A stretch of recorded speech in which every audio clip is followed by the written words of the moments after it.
زم د عیشانو کې اسلام نشته قسم دی که اسلام وای که دغه اسلام دی دغه ځای ته پرېښی وای دا څنګه اسلام دی دا څنګه مسلماني ده چې ته په عالم باندې د دین پر علماو باندې زما او ستا به یو اختلاف وي د دې اختلاف ته دې ته ورسوې چې پر ما باندې زما پر طالبانو او علماو باندې په محراب کې د الله د رسول صلی الله حدیث درسیږي ته دانونه پر پټوې په دا کوچلا کې چې ځان پټاو کې د جمعې پر منځ کې لږ شو په دا کوټه کې چې د شیخ صاحب حفظه الله په مدرسه کې ځان پټاو کې دا څوک حضرت علي رضی الله تعالی عنہ جهاد سره کوي فتح الباری کې روایت صحابه کرام ورته ویل ولله خوارج سره جهاد او ثواب لري خوارج ته سپیږ نشي جوړ یڅ به دا خبره بل د توازی حکم خوارج د دایشان دغه وهابیان پر دې اتفاق د امت چې سلفیان وهابیان خوارج دغه در اسلام قسم دي چې د يهودي غټ دشمنان دي در امریکایي متعشن دي دشمن دي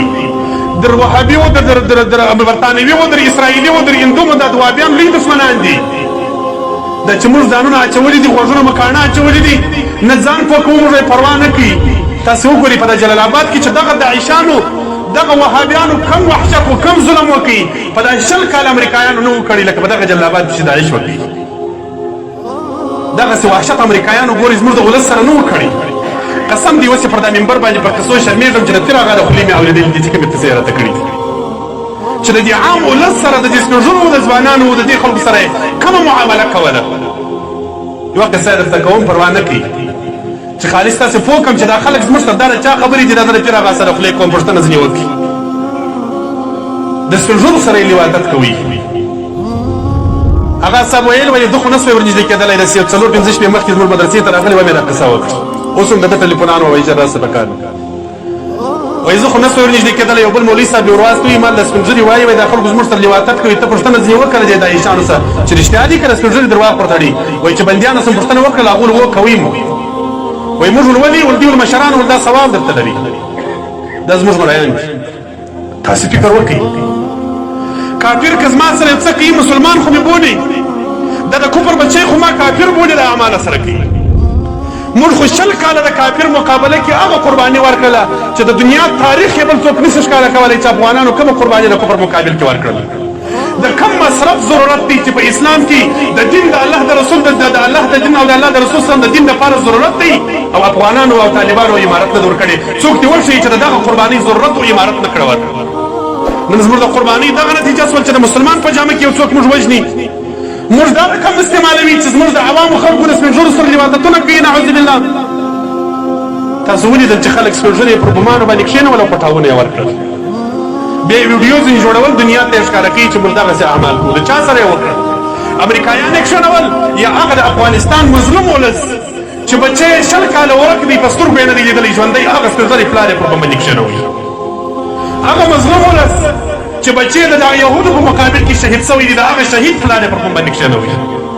وایي تاسې مرتدین یاست تاسې کافران یاست امریکایي خو څوک نسي راڅخه خطا ایستلی کې خطا ایستل دغه غلامان چې په پیسې دي را 15 رانې دا خو په پیسو غلامان دي سبب ورته زموږ ملګري دي دا د کفر زامنان خې راڅخه تاباسي خو زموږ عقیده دغسې ور جوړوي چې پر موږ ځان پټاوي موږ کافر بولي شاه انور شاه کشمیري رحمه الله په اکفار الملحدین کې یو باب لیکي پر دې مسله باندې مطلب یا فصل په نامه لیکي في ان قتل الخوارج افضل من قتل اليهود والنصارى د خوارجو قتل د داعشانو سره جهاد دا در یهودو در نصاراو افضل دی ځکه داعشی خارجی وهابی د یهودو نصاراو بد دي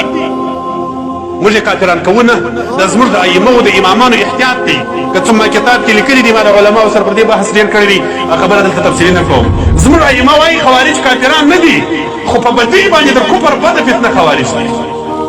زه وایم چې امام ابو حنیفه رحمه الله ته به شاید د دې دغه عقیدې نه وي رسېدلي لکه نن چې زموږ په زمانو کې د عایشانو وهابیان کومه عقیده لري زموږ په زمانو کې چې کومه عقیده شاه صاحب مبارک هم دا لیکلي دي شان ورشاه سره اکبار الملحدین کې وایي حضرت علي کرم الله وجهه چې خوارج کافران نه بلله ځکه چې حضرت علي صاحب ته هغه عقیدې نه وي رسېدلي چې کومې عقیدې د خوارجو وي امام احمد بن حنبل سره کافران بولي امام بخاری رحمه الله وی خوارج کافران دي امام ابن عربي رحمه الله وی خوارج کافران دي شاه ورشاه کشمیری رحمه الله وی خوارج کافران دي زما ورسره دغه عقیده د نن زمانه پر خوارجو زما دغه فتوا ده که علما اختلاف رسول لري ما دي معذور لهذا علماء سره دا خواهش دي ځوانان علماء او تنسبجري علماء ما خبر مستثنا دي د عوام خلق دغه ځای وپوکي چې دغه لو فتنه ده وسره روانه ده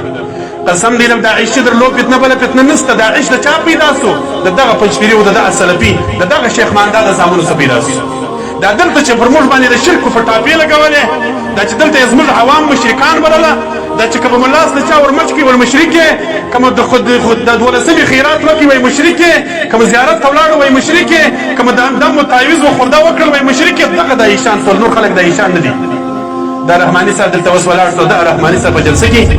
دغه پیر اغا صاحب بیان کوي ول د ایشان د دغه ځای پیدا شول د پیر اغا صاحب ویل چې فاجرو کې به موږ په لې بېشلې دي بول د سرخاکي مې بېشي دا حرامه ده د دغه په لې سول د ایشان